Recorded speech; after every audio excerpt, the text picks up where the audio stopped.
Earlier this week we talked about complex numbers, and just to have a revisit of what we talked about, I'm going to go over this, and then I'm going to show you a video of how we did some of the same concepts, but from a different perspective.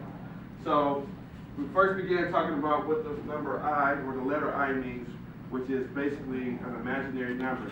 In this situation, we know that any time that we take the square root of a number, that number can never be negative, because essentially what the square root is asking you is what number times itself gives me that same number. And anytime I multiply two negative numbers together, I get a positive result. And anytime I multiply two positive numbers, I get a positive result. So there's no case in which I can ever receive a negative number by multiplying a number by itself. All right? And we further discussed that this letter I, as I squared, becomes -1, because essentially what we're doing here is we're raising the square root of -1 to the second power, which are inverse operations, which forces them to cancel out. We also talked about writing a complex number in standard form. Standard form of a complex number is going to be a plus b, I, where a and b are real numbers. And we call this a complex number because part of this expression here is real and part of it is imaginary. It doesn't really exist, okay? And so the a part is the real part, the bi is the imaginary part, and this is what makes it an imaginary number. When we simplify imaginary numbers with radicals, we're simply going to factor out this -1 that we talked about, and then apply the square root to the regular part of the number as we normally do.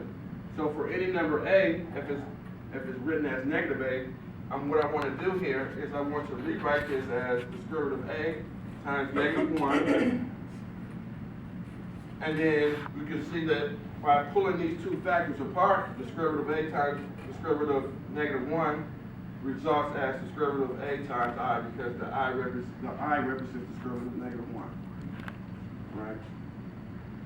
All right, so now let's get some of you involved, since I covered the basis of what a complex number is. Here we talked about adding complex numbers. So code, data code.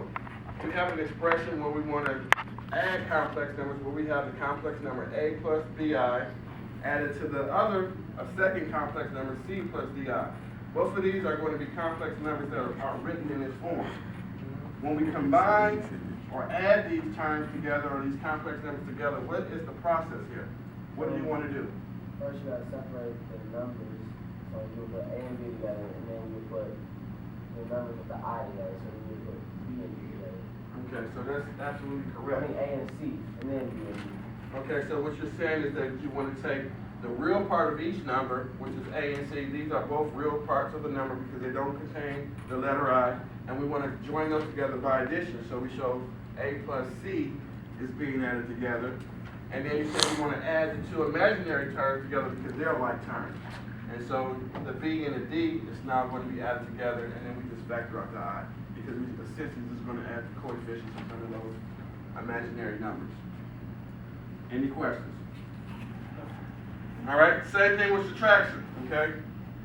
Wheatley, can you explain the process in adding the imaginary number, adding these imaginary numbers here? Same process as we did with adding, we're now subtracting. What's the difference between these two? What happens? Okay, so what are we going to do different from here to here in the adding and subtracting? We talked about adding A and C together in the first part. So now, instead of adding, if we're subtracting, we're going to subtract those two components, because those two are the real part of the solution or equation. And then what about the imaginary part? What do we do with these parts? Okay. So we subtract B and D to get that difference there. Well, because essentially what we want to do is put that number back in standard form. We're only subtracting those numbers. So as I look at this here, I'm going to take A minus C and show that as my real part. So I'm subtracting the real part. But because it's going to be written in standard form, I need to add that to the imaginary part. So this is where the plus sign comes in now. Okay? And so now I'll take the B and the D, I'll subtract those two together, And now this is still in the form A plus BI, where this is my imaginary part, and this is my real part, and this is my imaginary part. Your imaginary part is negative.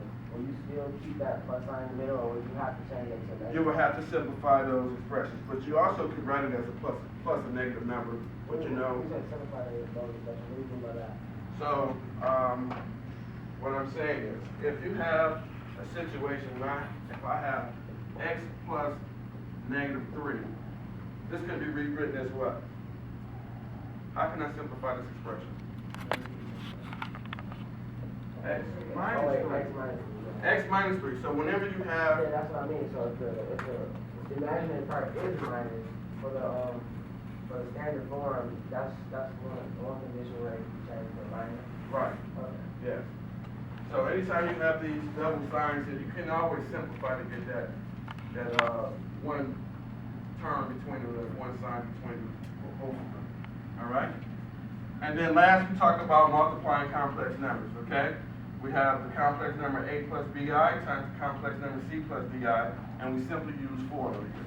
So what I want you to do now is to take a look at this video and see how what we talked about earlier this week compares to what this guy is talking about.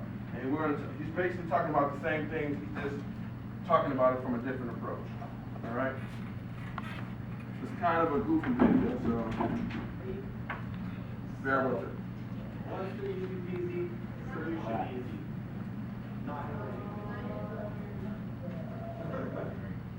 Right. That would be 9 in a low voice. Okay. Here is the idea. Can we have some actually Okay. Can we have the square root of a negative number? We have a square root of a negative number. No. Meaning this, Yes. there is no real solution for this. Any questions? There is no number times itself that can equal negative 81. Right? Over here, there is a number times itself that can equal 81, and that's 9. Okay? Here, there's no number times itself that can equal negative 81. So there's no real solution, or what we call, there is an imaginary solution. Yeah, an imaginary solution where the birds frolic through the trees and the fields are green. Right? In this imaginary land, there's a number called I. There is no I, and well, there is an I and I. Okay. So what we're going to do is we're going to break this up into two factors. Square root of negative 1 times 81. Right? And this becomes square root of negative 1 times square root of 81. Okay, so here's the first major rule. The first major rule is the square root of negative 1 equals I. That's all you have to remember, and that on this front. Okay. Okay. So, what's this reduced to? 9. This is I. I square root of 81. This is I. What's the square root of 81? 9. So 9.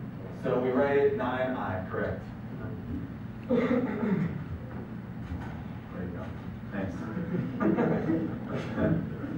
Okay, 9I. So the square root of negative 81 is 9I. All right, this is the backbone of the lesson today. Let's try some more. So, green line, square root of negative 27. I know you know how to do square roots of numbers like 27. So, basically, it's the square root of 27, but you put an I outside. Right? Yes, so what do you think? So it would be I times square root of 27, which would be I greater than 3I. Okay, so let's break this up. You want to extract the negative 1 like you said? All right. Oh, you want to? Here's what a lot of people do. Did you say this? Did I hear you right? Mm-hmm. Yeah. This is a good idea. This is a good idea. You take care of the negative right from the get, and you make it up here as I, and then you deal with 27 by itself positive. All right, that's the main way to do it. That's a very easy way. So yeah, what is the square root of 27? Oh, wait. 9 to 3. 9 times 3 inside. Here it comes. So this is 9 times 3. So it's 3i root 3. Right. The square root of 9 comes out as 3, correct? So that's 3i root 3. Can I give it to you on the later? All right. Thank you. Oh, it's right here. Hey! Yeah, wait. I don't love live programming. All right, watch the door. Okay, so it's 3i root 3. All right, that's the idea. Any questions on this? No. Okay. That's nice. Now I'm going to erase. Suddenly my voice got very low. Thank you. That's great. Okay. So we'll count them off. We did square root of 81, negative 81, negative 27, that's 3. This is the fourth one. Total we have 4, 5, 6, 7, 8 total. All right, so this is number 4 of 8. 4 of 8. All right, so what did we do last time about the negative? We can okay, we can do that. Here comes I, and let's rewrite it since we're in beginning stages. 24. Okay, good. So I is outside. Now, yeah, what's the square root of 24? This is all standard simplification of square root jazz. Okay, so square root of 24, 6 and 4 inside. 6 times 4? Yeah. So I, square root of 4 and 6.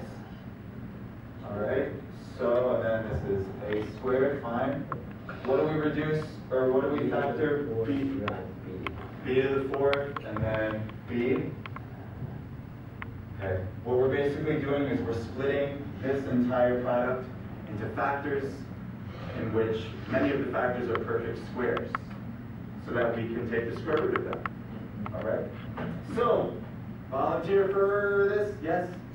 This is 2. Good. So we're going to put 2i outside because the square root of 4 is 2. Volunteer to talk about the 6. What happens to the 6? Stays inside. Good job. Volunteer to talk about a squared? Yes? A outside. You guys have taken in the swap. This is great. Someone else, please. B squared. B squared is the square root of b to the 4. Very good. All right, so we've gone all the way up to b to the 4, and now this b stays inside. All right. 2iab squared square root of 6b. Okay, that's a mouthful. Question? Okay. Okay. Are you supposed to, does it matter if the I before the A is It does not matter, no, it's product.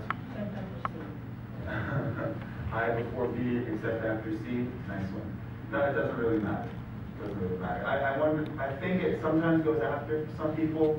Yeah. But I won't hate you like I do now. Yeah. I don't really hate you, that's the joke. You get the joke? Yeah. Yay! I always get it.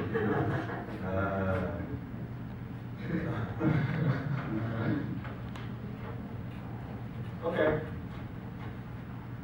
5 of 8. Pay attention to how he adds his differently from how I'm we increasing the level of difficulty, but in a manner in which I know you can do it based on the steps. Is this the foiling? No, we're not. Not multiplying, we're adding. Yes, wait. I would just take out negative 2 and just place it so I All right, cool. Fine. This could be I square root of 4. And then I would do 8 minus 2. What is this actually? Who can venture the next guess? 2i. 2. 2i. Yeah. 2i. Any questions? We can do this. We can do this more slowly. Check it out. I square root of 4. And square root of 4 is 2. So this is 2i. It's okay for you guys to make the jump to that. Right, so I'm actually going to erase this. We're at 2i. 2i. 8 minus 2i plus 2. This is 2i. What's this? 4i. 4i, right? 4i's plus 4i's. Yeah. Nice pun. Okay. Combine like terms. treat the I as if you would do an X, a variable. So, look at it closely, try again, not 6. 8 minus 2. Yeah. Oh, that's what. Combining like terms. Yeah, say 10 plus 2i. So let's talk about it. 10. 8 plus 2 is 10. Oh. Negative 2i plus 4i, treat it like x or any other variable. Negative 2 plus 4 is positive 2i. That's the answer, yeah. We can't simplify this anymore. Once you have I out. Okay, what did he do differently that we normally don't do when he began to add these complex? He didn't group them together like we did here. He just did it mentally. And part of the reason why he did that is because he assumes that his students can pick up that concept very easily. But the reason why I taught this is because this helps you understand the concept of what we're actually doing and why it works that way. Okay? So if you want to use this technique now and adding your complex numbers, you can do that. You don't have to show that you're grouping them together. You know that you basically are combining like terms like we did in Algebra 1 and Algebra 2. So combine these two together and combine those two together. All right? To get that final solution. Let's continue. Aside, treat it as a variable. Okay.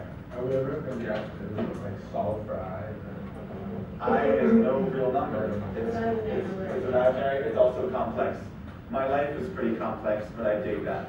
Anyone else's life is complex? No. Yeah, yours? Yeah, nice people. Okay. How's that working out for you? Good. Talk about your complex life in a low voice. I never had time to do anything that I actually want to do. Great. What did you say? Do it again. Do it again. Do it again next time I erase. This is fun. You guys realize how much fun I'm having? Maybe you're Let's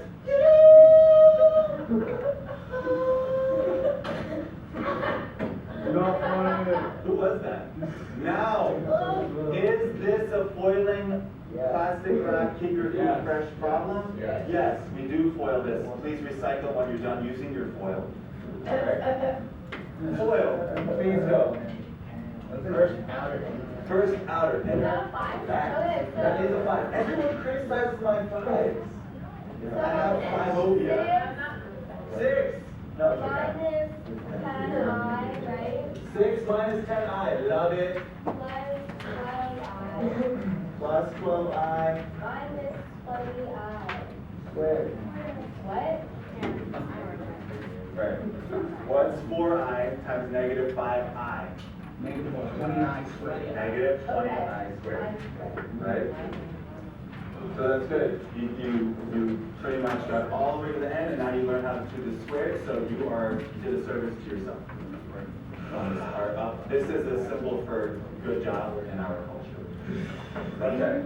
Yeah. So, combining like terms, anything can be combined here? Yeah. Question? 6 minus 10i. 6 plus 2i, good job. Yeah. 6 plus 2i minus 20i squared. Second rule, here it comes. I squared. I recommend doing this.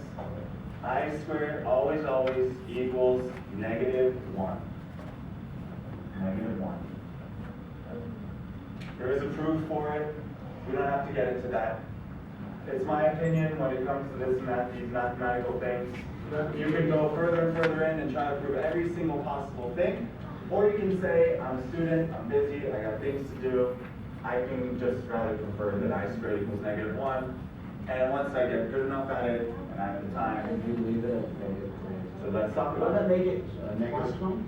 Yeah. Ooh, it would make it plus 1. Let's take it one step at a time. 6 plus 2i minus 20. And instead of I squared, what are we going to write? Negative 1. Negative 1, very good. Here it is. This is going to be plus 20. 6 plus 2i plus